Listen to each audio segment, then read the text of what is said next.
Okay. On behalf of the Christian Education Committee, I would like to welcome everyone to our second virtual Sunday seminar. Thank you so much for coming.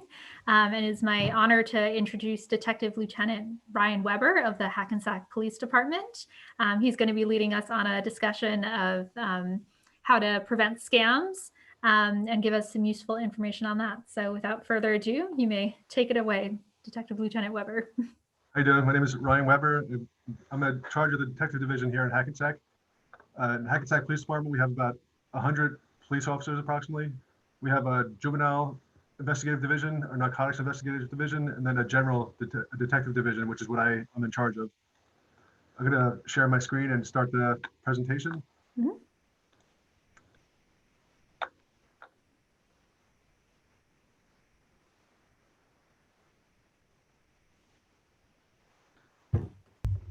Hey, does everybody see this slideshow? Yep. Yep. So basically, I created this presentation because I wanted to kind of reach out to the community and try to help people from becoming victims of scams. A lot of these scams that we're going to be talking about, unfortunately, the people that are committing them are from out of the country sometimes, or in this country, but they're very it's hard to identify who they are because the scams are very insulated from detection. So how to recognize and avoid scams.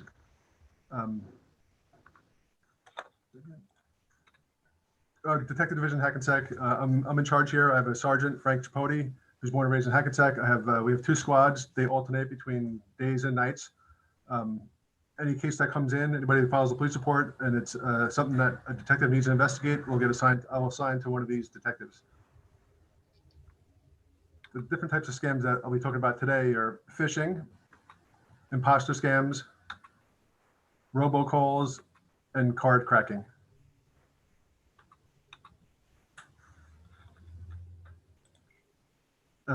Phishing is a scam that affects the emails, text messages, social media posts, pop-up ads, or websites. And their main goal is to acquire valuable personal and financial data from you to steal your identity, your money, or both. Phishers will bait the hook by promising goodies, free products or services, a big lottery prize, a government grant, etc., or threaten legal or financial harm over a supposed unpaid tax bill or utility bill, for example. The following 4 slides will depict an incident of phishing in which I was personally involved. And pretty much every day I get emails, somebody that's from a scammer trying to phish information from me. I received this email, unsolicited email, which was supposedly from Apple, advising me that my Apple ID had been disabled. The email instructed me to respond to a website to update my credit card information. Obviously, they want to get my credit card information. The email included a hyperlink to what appeared to be a legitimate Apple website. You can see. No problem with the COVID. Oh, can you see my my mouse when I move it on the screen? Yes. Okay, so that's the link right there. It appears to be a legitimate Apple website, but when I don't recommend you clicking on these links. But when I did for the investigation, I realized that it was taking me to a different website that has nothing to do with Apple, not connected to Apple. So this is the email that I received. I look at my emails on my cell phone. You can see it says from Apple ID to my home email address. It says your Apple ID has been disabled. It looks pretty legitimate. It makes you think, oh no, maybe my Apple ID maybe somebody's stealing my identity. I better look into this. But before I do that, every time I get these emails, I make sure there's something I'll show you how to do that I make sure can help you to tell whether it's legitimate or not. If you click on the from arrow in front of that Apple ID, and every email server, every email system is a little different. You click on the Apple ID, and you can see where you can see the actual email address that this email was sent from. As you can see, that email address it's not an Apple ID, an Apple address. That's just a scammer who sent me that email from that email address. And it's a lot of the email servers hide the email addresses, so that's one way of showing that clearly right there. That's a scam. That's not from Apple. So I'm not going to click on anything. I'm not going to respond to anything through that email address, that email. So when it comes to phishing, never click on a link or open an attachment unless you're certain it comes from a trusted source. Never provide your information, social security number, etc., in response to an unsolicited email or phone call. Never access an account from within an email that you received. If you believe that an email or phone call is legitimate, then call the company from a previously obtained number or email address.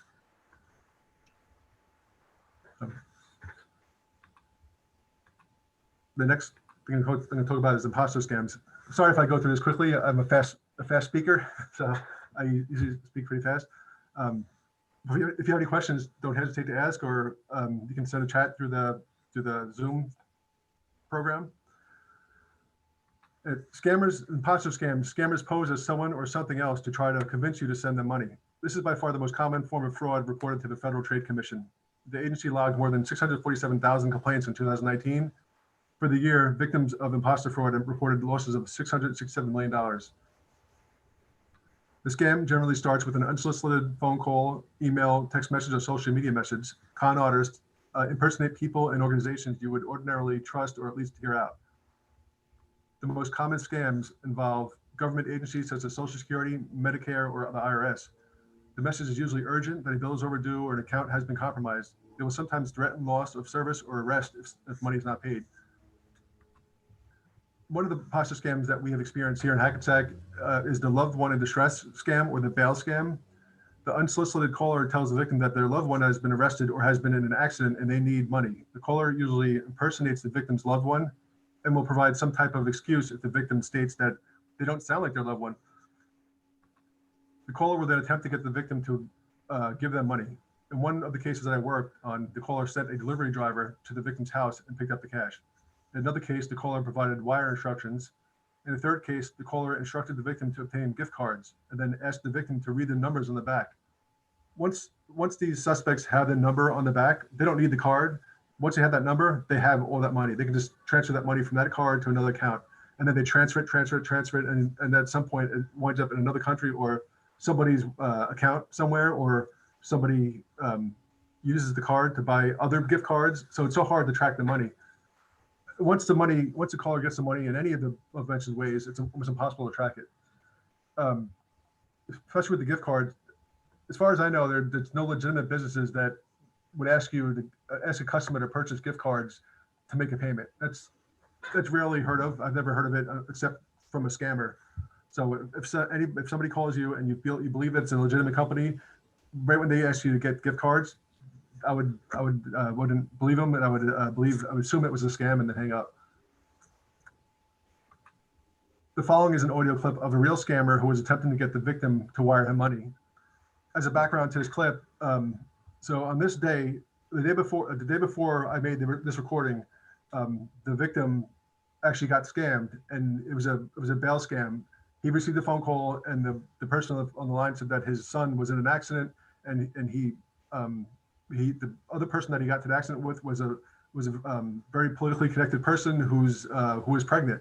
So the scammer claimed that he was going to have to give him money or to get his son out of jail.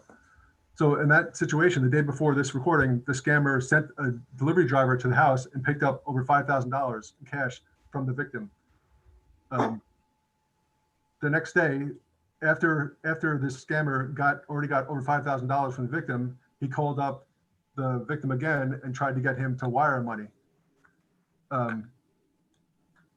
One thing to note, when the scammer called up the victim with the unsolicited phone call, he had information about his family members. He knew his family members' names, his wife's name, his son, his daughter, his friends. That was because most likely he was strolling the social media, and on Facebook, this guy had his friends and his family members on Facebook. So they get information from social media, and then they use that information to try to get you to con you into sending them money. So luckily for this case, he called me up. He reported after he sent the money out, after the guy came and picked up the money, and they realized it was a scam. They called the police. We got involved. And then the next day, when the suspect called the victim again, I said, you know what, you mind if I record the conversations and try to get them to send somebody back so we can arrest that person? Luckily, in this case, that guy, the next day, the same guy that came to our victim's house went to West Milford and tried to do the same thing, and he was arrested in West Milford. So we got one guy out of this whole scam, but there's in this particular scam, there's multiple people involved, not just the one guy that picked up the money. So this is the audio of the actual scammer talking to our victim on the phone, which you see how confident he is and how he seems like a real lawyer. He's claiming to be a lawyer for the victim. Hang on 1 second. We're going to be doing it with our main division, so it's going to be the name Anja, so that's A-N-A. Slow down a little bit. It's going to be where? Address is 56. Okay. Ventura Boulevard. Okay. That's in Encino, California. So right there, he's given the victim wire instructions. He's given the name and the account number of where he wanted to wire the money to. He wanted the victim to wire over $28,000. This is after he already lost over $5,000 in cash. So as you can kind of hear, the guy seems legitimate. He seems, but unfortunately we weren't able to get him to send a courier back. We tried to convince him that, he had cash in his house. He wasn't going to wire money. But luckily he didn't spend any more money, and we did catch one of the guys involved in the case. The guy that you hear on the recording, we haven't caught him yet. He's the main scammer, I believe. So we haven't caught him yet, and we actually got help from the FBI in this case. But because this guy, along with other groups of scammers, are doing the same thing all throughout the country. So that's a long recording, so I'm just going to cut it short. Most imposter scams are quick hits. The goal is to persuade or frighten you into making a rash decision, and then they disappear. Some crooks will create fake personas on dating sites or social media and then invest weeks in cultivating relationships online. The imposter will eventually ask for money for a reason that sounds plausible and by a method that's probably not traceable. If you're having a relationship online and you never met the person, please don't give them money. It's most likely a scam. I've had multiple cases where I had to speak to the parent of the victim or the complainant, and the victim, who's usually an elderly person, believes they're in a relationship, even though they never met this person. And it's sad how easily manipulated some people can be. But these guys are very skilled at manipulating people. That's their job. They're con artists, and they're very good at their jobs. The best way to combat imposter scams is to not answer the phone if you don't recognize the number. If it's someone that you know, they will leave a message and they'll call you back. That's what I do. I don't know if any who has iPhones here, but on the iPhone, the new iPhones have a feature where you can, any phone number that's not in your contacts will get automatically directed to your voicemail without ringing. It's a pretty cool feature. But even before that, if I don't recognize the number, I don't answer it. I let it go to voicemail. If it's somebody I know, if it's a doctor's office or somebody I'm expecting a call from, they'll leave a message and I'll call them back. Because once they get you on the phone, it's pretty hard. They're very persuasive. Also, if you receive a call or an email and you're not sure if it's a scam, please call one of your family members to see what they think. If you don't have anyone you can call the police department, call the front desk, and you can explain to them what's going on. And they usually will tell you, no, that's a scam. We heard about those scams before. Don't listen to it. It's not true. And we've actually had people call the front desk at headquarters and ask those questions. So we're here to help the public. And the next thing is robocalls. Robocalls are from telemarketing companies. Some automated sales calls are from companies that you haven't authorized to contact you, but are legal. But some calls are from scammers. Sometimes they're real people, and sometimes they're pre-recorded messages that are trying to get you to send money or give up sensitive personal data. It is, so it's big. The scammers often use caller ID spoofing to mask their true location, making it appear that they're calling from a legitimate or local number to raise the odds that you pick up. I get that all the time. If I'm in Hackensack, somebody like the scammers will call me from a Hackensack number, which kind of makes you think, oh, maybe it's somebody from Hackensack. But they have these call spoofing features that they can do. If you allow a live person on the line, they are very, like I said before, they are very persuasive. Sometimes scammers are posing as contact tracers, warning people that they have been exposed to COVID. Scammers are advertising fake COVID antibody tests in hopes of harvesting personal information they can use to identify theft or health insurance scams. Again, the best way to combat robocalls, as with imposter scams, is not to answer the phone if you don't recognize the number. If it is someone that you know, they'll leave a message and you call them back. That's definitely the best advice for all of this, all these scams. Don't answer the phone if you don't recognize the number. I do that all the time. I get multiple phone calls on my phone and I don't answer it if I don't know who it is. I'm not looking to listen to somebody trying to scam me. And I don't want to listen to a telemarketer either. So, and the next one is card cracking. Card cracking is a scam that is affecting young people. In card cracking, the scammer convinces a bank account holder, usually via social media, to give them their debit card and PIN number. The scammer then deposits stolen or fraudulent checks into the account via ATMs, and before the bank figures out that the check was stolen or fraudulent, the scammer withdraws a large amount of money. Us. The account holder is sometimes instructed to file a report for a lost or stolen debit card, but ultimately the banks have been holding the account holder responsible for the money due to the fact that the scammers had access to their PIN, which they would not have had unless the account holder gave it to them. A lot of checks used in the card cracking scam have been stolen from the blue United States Post Office mailboxes via phishing. Phishing, which differs from the phishing, phishing that I previously spoke about. Phishing is a technique where the suspect connects a water bottle or some other device that contains a sticky substance, which is tied to a string. The scammer lowers the bottle into the blue mailboxes and fishes out the mail. The scammer then washes the check and increases the check amount before it is deposited into an account obtained by the previously mentioned means. Luckily, the United States Post Office has changed the mailboxes in the city of Hackensack to a more secure box, making it very hard for the scammers to remove the mail. But there are other towns nearby that still have the old mailboxes, and they're still stealing mail out of those boxes. The main reason that I mentioned the card cracking scam is that scammers are targeting young people, and I hope that you will speak to your kids about the risk of participating in that scam. In addition, many young people share accounts with their parents, and the banks have been known to hold the parents responsible for the money owed. Yeah. How do they get the thing out of with a bottle? Yeah. How the hell did Can you hear it? Because I can't get down here. Okay. So those are basically all the scams I wanted to talk about today. The next thing I was talking about is just that we developed this form, identity theft fraud type form for all identity theft and frauds. So before anybody in Hackensack is going to file a police report for theft or for fraud or identity theft, we asked that they fill out this identity theft packet. That was the packet that Michelle connected to the chat group, and I think she previously sent it out also. The form can be, if you don't have a copy of the form, it's also located on the City of Hackensack website, which is within the police department section. The form titled Fraud Identity Theft Reporting Form can be found in the last 4 pages of the fraud ID packet. We have one in English and Spanish. The file, this fraud ID packet on the website is located at the bottom of the police department page. The packet also includes instructions on how to fill out their fraud identity theft reporting form, as well as important information about identity theft.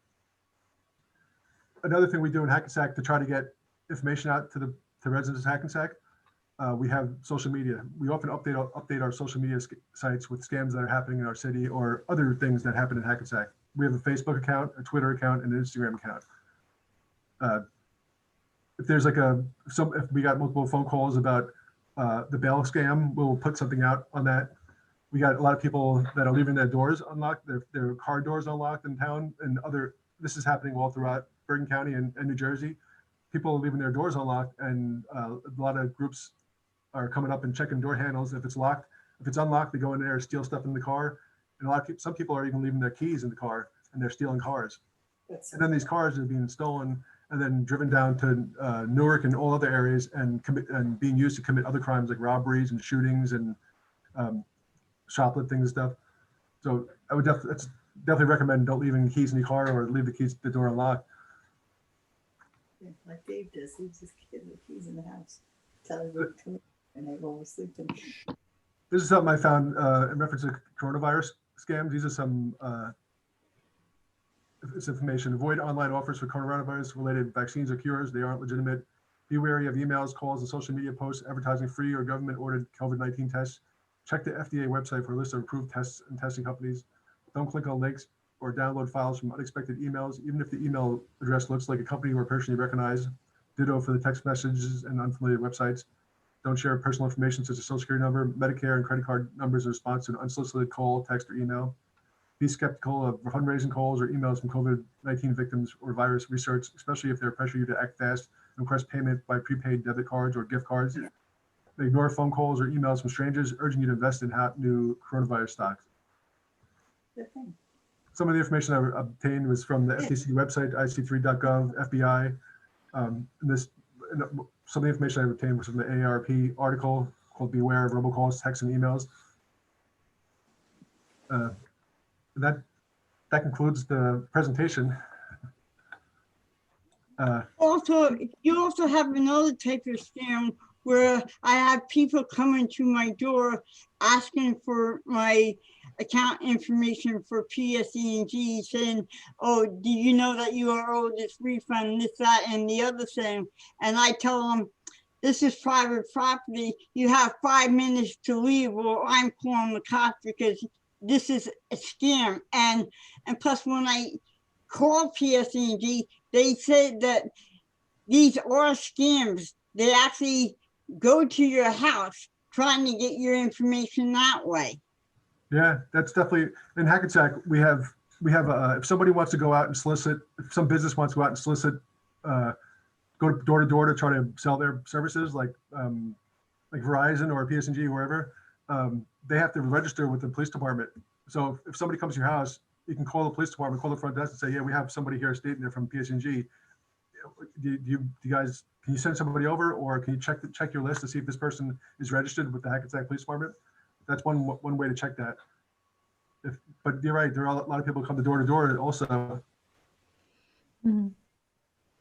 But obviously the reason why I'm doing this is because I'm trying to prevent people from becoming victims of these types of scams. Because like I said in the beginning, once they get your money in these scams, it's almost impossible to get back. And a lot of it's originating from outside the country, and we have no, and Hackensack Police has no authority to do anything with that. But Thank you for your presentation. Are there any other questions for Detective Lieutenant Weber? I never knew about the coronavirus stock. I never heard that one before until today. Mm-hmm. yeah, I'm sure there's some companies that maybe are actually making money off of coronavirus, but I wouldn't respond. I wouldn't listen to a phone call that somebody calls from out of the blue and give any money for that. I think that's the thing. Interesting. As a community, is there any way that we could try to, we could not listen to the calls and not answer them, but can we come together to find a way to crack them, get them? Well, like the FBI and the Secret Service, they do work on cases like that. And there have been stuff in the media in the past, but they, like the federal agencies won't really get involved unless a lot of money has been lost. So we try to get, something happens here in Hackensack, we try to get help from the federal agencies, and they won't help out unless, or even the Bergen County Prosecutor's Office, they won't help out unless there's a lot of money lost. So if there's only like a couple of victims, there's nothing we can do at our level if it originates out of the country. But we do try to track it up until that point where it's out of the country and there's nothing we can do. But I think the only thing that we can do is just help educate the citizens, the public, to let them know how to stop it from happening. Because I mean, I get the phone calls too, and I'm a police officer, and all the police officers get the same phone calls you guys get. There was that do not call list that they used to have, but I think, I don't know Do how not effective call. that is. It 'Cause doesn't work. There's no Yeah. such thing anymore. I know. agree. But it's infuriating when you get those calls. Like, I'm furious. Like, I know it's a scam, but I know they could be say, my mother was still alive. They'd call her, she'd be a sucker for it. So I'm, as a community member, so angry. I'd like to find a way we could help, because obviously the support systems and you guys, it's hard for you. So is there anything we could do? Yeah, I think the only thing I think we can do is just get the information out to people and let them know what's happening and how to avoid these scams. I mean, I think the main thing is don't answer the phone if you don't recognize who it is. I think that'll stop a lot of this from I happening. have one way. I have an air horn, and there are times if I get an unrecognized phone call, I will blast this into the phone. That's good. It works. Good deterrent. I do have a question. This is Reverend Jackson. Sorry I was late to the call, everybody. We had some trouble getting on, but my question is there a list that we can subscribe to so we can get, say, like regular updates, be aware of this type of scam or another? There's no list, but if you go to the ftc.gov website, they usually list the prevalent scams that are out there. The Federal Trade Commission and also the Attorney General's office they usually list some scams that occur and that they're occurring in New Jersey.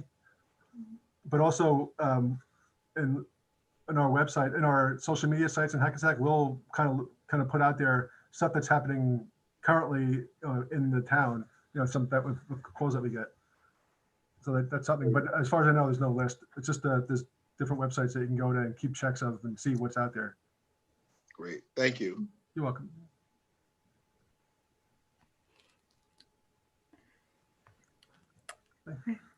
Sorry, I kind of spoke really fast and got this done really quickly. But I guess I kind of spread it out a little bit. This is my first time doing this presentation, but very good. Thank you.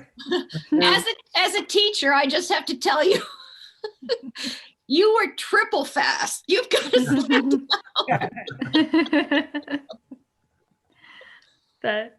Michelle, can I interject a couple things? Sure. First of all, thank you, Detective.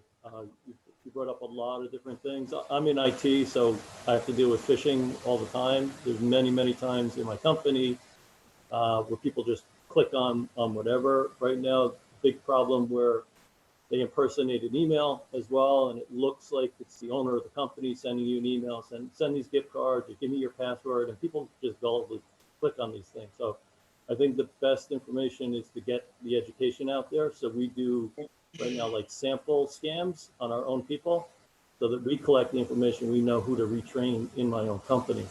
Wow. Another reason you don't want to pick up the phone if it's somebody you don't realize who they are is they even record that or write down if someone's picked up the phone that there's a live person, and then if they can't use it, they'll sell that information to another scammer. Another reason not to do this. Also, I was taught, be careful of the words that you use, because especially if you use the word yes, you are giving them permission to do whatever they want. Yeah, I had a case where this guy was called. He stole identities of two separate people. It's one person, and he stole identity of a female. So he was calling up Capital One Bank and asking them to increase the amount that he can withdraw from her bank account. And he was clearly had it. He wasn't even trying to mask his voice. He was just talking like his regular voice, and he was still getting away with whatever he wanted from Capital One. So he would call Capital One. He'd speak to a person. He wouldn't get what he wanted. He'd hang up, call again, speak to a different person. He was able to convince them, to give that to increase the amount he can withdraw. So it seems like it doesn't matter. Anybody can call anybody and kind of convince somebody to do something, because they're manipulators, and they're even convincing people that work at these banks and these companies to do stuff for them. So it's interesting that it's probably maybe in the beginning they use the voice recognition or that, but it seems like now they can just get away with anything, because it seems like the banks aren't trying to prevent anything from happening because they want to keep their customers. I guess there's a lot of competition out there. I know, like with the ATMs, you can deposit checks. You don't even have to sign them back anymore. They'll still, let it get cashed or deposited. We've had a couple of times where we've gotten phone calls and the person on the other end was trying to convince us that there was some sort of technical issue with our computers and that they needed access to our computers to help us resolve the issue. And both my husband and I are in IT and we know better, but actually my sister didn't. She wired the money and then was able to get it back by calling the credit card company, but she got scammed. Oh no. Oh. So you have to be very careful about those situations too, where someone's trying to convince you that there's something. You have a virus and we need to get on the computer and help you, and then you got to pay this extra fee or pay me in gift cards, which is bizarre. Why you want to pay in gift cards? People do. Did she pick up the phone? Is that how they connected with her? I think so, yeah. This is Yeah, a couple these weeks ago. people are very convincing. They're very conniving. They're good. You know, I've heard, you know, multiple recorded phone calls in my investigations, and these guys are good. And My gals. mother had gotten a call, and one of those situations where a grandchild in distress call, and but my mother knew right away that it was a scam, and she was playing it along. First of all, Yeah. the fake granddaughter called her by a different name, because she wouldn't have called her grandma. Yeah, What that's she good. said, so she immediately knew. it Oh, was come the- on, Grandma, you know who this is. Yeah. And- I don't pick up the phone. Yeah. Yeah, Don't That's pick it. up the phone. Marcia, I'm gonna call you and see if you pick up the phone. Well, if your name shows up, I'll pick up the phone because I know you, but just any number that comes in that has no name on it, I won't pick it up. But as the detective said, they can fake the caller ID now, so it looks like somebody you do know. Right.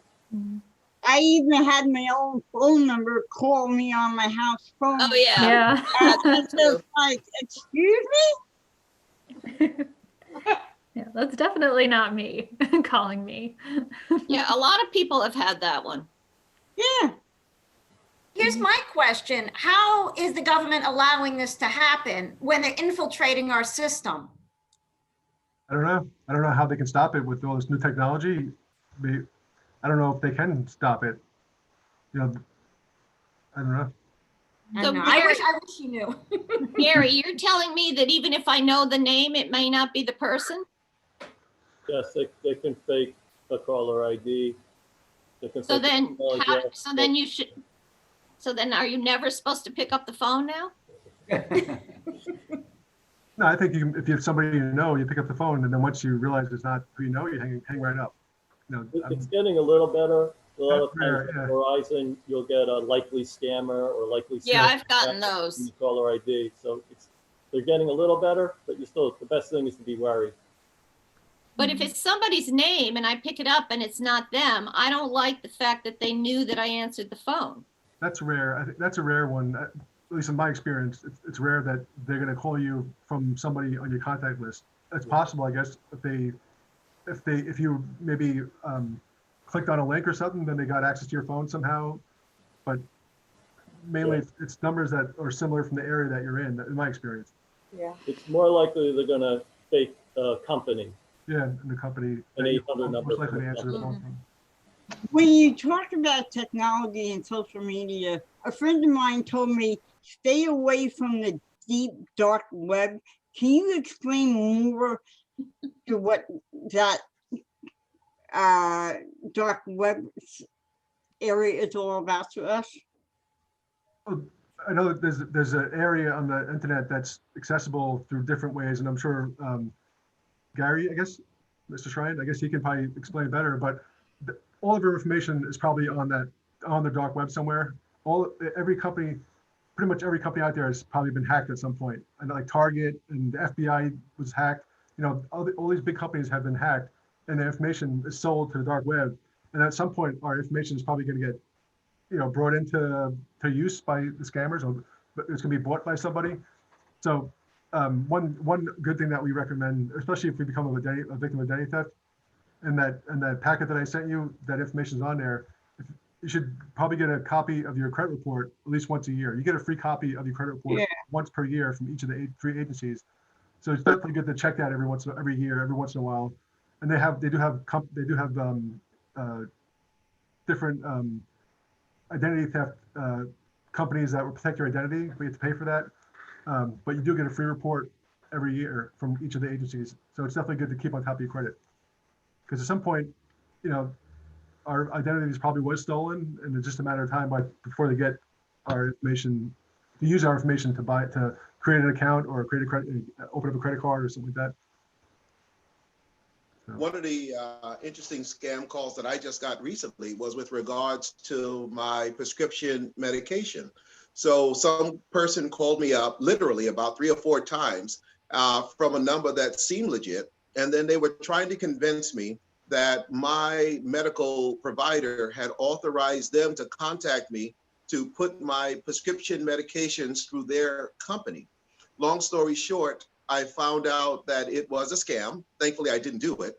But when I did the research, it turns out what they do is they get your information for your doctors, your medical service provider, and then they start processing prescription claims through your account, charging them an exorbitant price for medications that you don't need, don't want, and then they've got to sit and fight to try to figure out how to cancel it and recoup the money. And unfortunately, they said that it drives your premium rates up.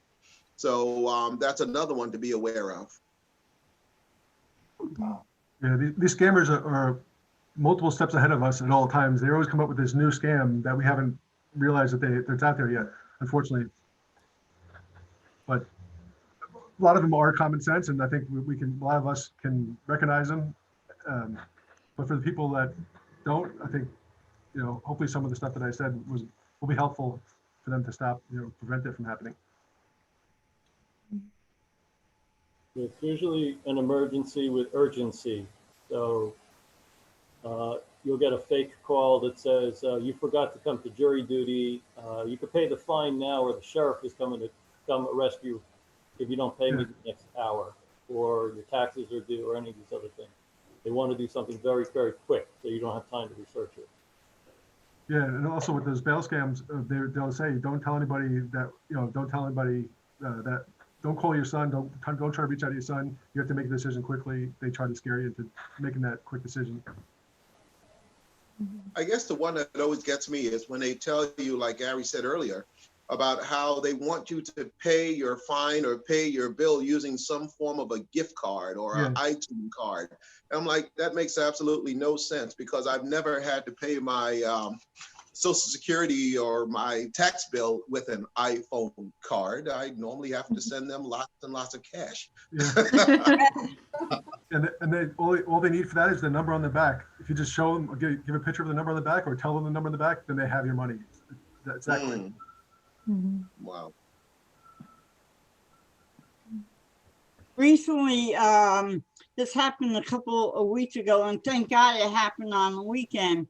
I was getting some emails from Amazon saying that they signed me up for Amazon Prime membership, and one was a Sunday night, and luckily I caught it, and I called Amazon saying, I never authorized you to sign me up for Amazon Prime. And then 12 hours later, Monday morning, I got up. It was the same type of email. And I called Amazon again saying, I'm being charged a second time in 12 hours for a full Prime membership for Amazon Prime. Monday morning at 9 o'clock, I rode my bike into Maywood to the TD Bank, and I told them what was going on. And they said, well, one, we're going to cancel out your debit card right now. We will give you a new card. And since then, Amazon, I know it's someone within the company, they've been trying to make orders for me. And what I've done is, like, anytime I need anything from Amazon, I call a family friend out because he's a Prime membership and he has my trust fund money, and I tell him exactly what I need, and 2 days later I get it delivered to my house here in Hackensack.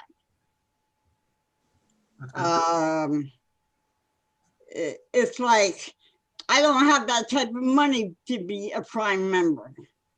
Being on disability, it's like, give me a break. Yeah, they don't. These scammers don't care what your situation is. They want to remove your money from you or your information. And plus, even though my account is still on Amazon, it's the old card information. I refuse to put the new card information on there because I don't trust Amazon anymore. And who's behind these scams within the company trying to mess with me? Detective, I got a question for you.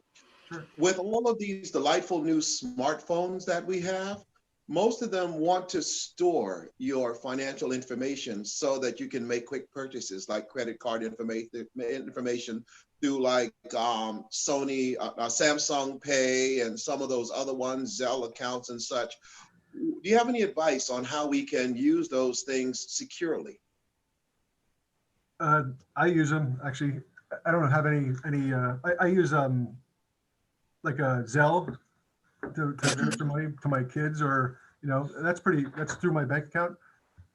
I'm not sure. I'm not sure if people can just hack into your phone. There might be some ways. I mean, Gary might be better able to talk about that as an IT guy, but I'm not sure what people can do now with these new phones and what protections we have. Unfortunately, we don't have that. We're not getting a lot of cases where people's phones are getting hacked. That's the only thing I tell you. But okay, yeah, unfortunately, I'm not an expert on that type of stuff. But I do use some of these programs on my cell phone, and I haven't had any problems. But I don't leave my phone. My phone's locked, and I don't leave it out. I don't give anybody permission to use my phone. Yeah. Okay, that's good. So I just have to make sure I change my password so my wife can't spend all my money. But other than that, but yeah, that's good because I have apps for most of those things, and it makes life a little easier when I'm out and about. Yeah. But it's good to know that you don't get a lot of calls about people's phones being hacked in that way. Yeah, it also might be that maybe they just haven't realized it yet. That's possible. But I won't tell them. I would say things are pretty good. Apple and Samsung have been very good. The one thing I would advise is make sure you continue to update. If there's newer versions of either apps or the operating system itself, update, because that will fix holes that hackers have in the past. Dwayne, Yes. I believe you're going to pay for that comment that you made about your wife spending your money. You may All not I be have to aware. No, seriously, you may not be aware that it's not 1950 anymore. Well, Marcia, here's how I'll be paying for it. Okay, honey, here's my phone. Take all you. And she knows all my passwords, so I have no secrets. Got to cut your allowance, Dwayne. You get an allowance?